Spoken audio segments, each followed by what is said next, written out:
Hello friends, this is Rishi Gupta and today I'm here with a book review and the comparison of the book with its TV adaptation. So guys, the book that I'm going to be talking about is A Game of Thrones, which is the first book in the series of A Song of Ice and Fire by George R. R. Martin. So obviously we are almost all of us are very familiar with Game of Thrones because we have seen the TV show and we have mixed feelings about it because of the ending mostly. But I must say that I personally have seen a lot of movies that are based on books that I have read already.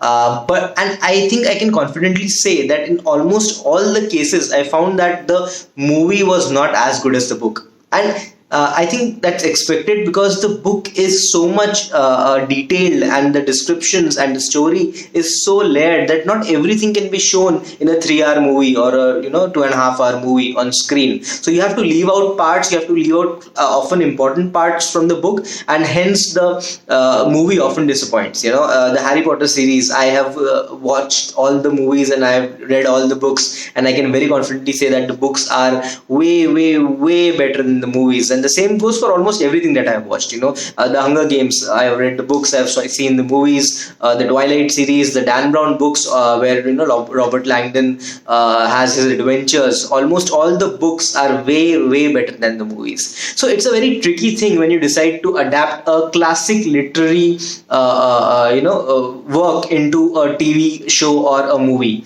But I am extremely proud to say, and I don't know why am I proud, but I am extremely happy to say that the Game of Thrones season 1 is as faithful an adaptation as it can ever be. So the reason I started reading this book series was that I really wanted to know more about this universe that George R. R. Martin had built, and I was very confident that I would get to know a lot more about the story, about the plot, about the characters, about things that have been left out from the show once I start reading the books. And honestly, the way the last few seasons disappointed in Game of Thrones, I really want a satisfying ending to that story. So that is why I have started reading this book, so that I can see George R. R. Martin's version of what happens next.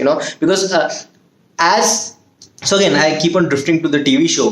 With the TV show, as long as the story followed George R. R. Martin's version, it was amazing. It was just out of the world. All the characters were awesome. The sudden deaths, unexpected deaths were so good, and you were all immersed in his universe. And as soon as his matter ran out and the show went off on its own, the creators started putting in their own storylines, plot lines, and elements into the show, it immediately deteriorated. Your favorite characters stopped dying. They had a plot armor, as I may say, and nothing exceptional happened. No, there were no satisfying endings, and it all just went to shit. I'm extremely unhappy about Game of Thrones last few seasons, specifically the last season. So I really wanted some retribution. I don't know whether that's the right word, but I really wanted something to salvage this series, which had held our attention for so long and so well. So that's why I started reading this book. And the first book is a long one,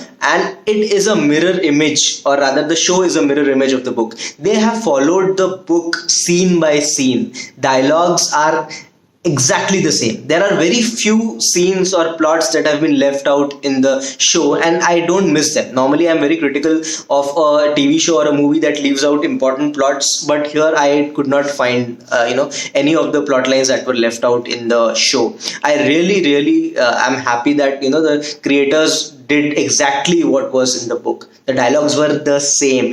While reading, you could immediately recall the characters saying those same dialogues.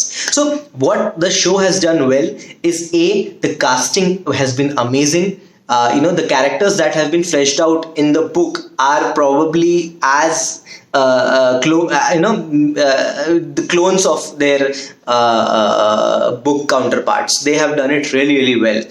There are certain differences. Obviously, Peter Dinklage is a handsome dwarf in the show, and in the book he has been often mentioned as the ugliest man that a person has ever seen. So there are certain differences. The book has been written from the perspective of characters. Each chapter is named on a character, and that chapter is the point of of view of that character. So you get to deep dive into the mind of a character much more than you would get to do in a book. But and you get to understand how they think, that what are they thinking while some event is happening. That thing is missing in the show. Obviously they cannot do that, they cannot add an exposition or something, a background inner voice that what a character is thinking, but that is what you get in the books. So that way you get to know the character better in the books. But I can confidently say that the on-screen characters do extreme justice to what has been portrayed in the books. So to sum it up, I'll say that the books are great. If you had read them first, you would have enjoyed them thoroughly.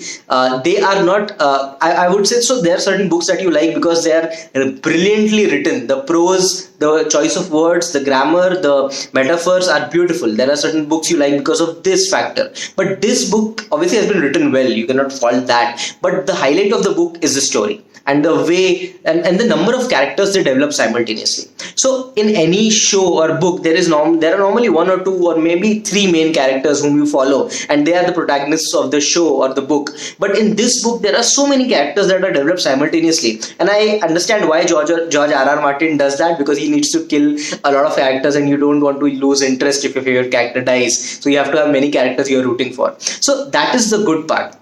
You have many characters, you get to know a lot about them, and in the books obviously you go deeper, but the show has done it extremely well. I cannot just praise this show enough because of the faithfulness to the book. So that has been done really well.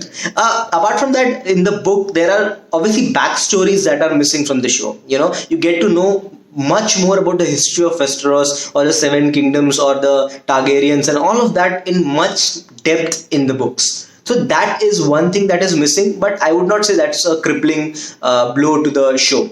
You can definitely live without that. So I have proceeded to my next book in the series, and I am looking forward to the point wherein the books start to deviate from the show, and I really want to see what George R.R. Martin has done with the book. So that's why I will continue to read this. Hopefully it starts deviating soon, because sometimes it does get a bit boring if to have to go through the exact thing that you have already seen on the show. So guys, again, I realize I have mostly done a comparison, but if you have not read the book, you can read it probably, but you might find it repetitive. So again, your choice. I am reading it for the end. I'm reading it for the book number 4, 5, and whatever the story brings next. And I want a satisfying conclusion to this show and the book series. So guys, that's my review of the book, a good one, and the show. Again, if you have not watched it, what are you doing? So guys, thank you so much for watching this video. Do like, subscribe, share, and we'll be talking about a lot in the future. Thank you so much.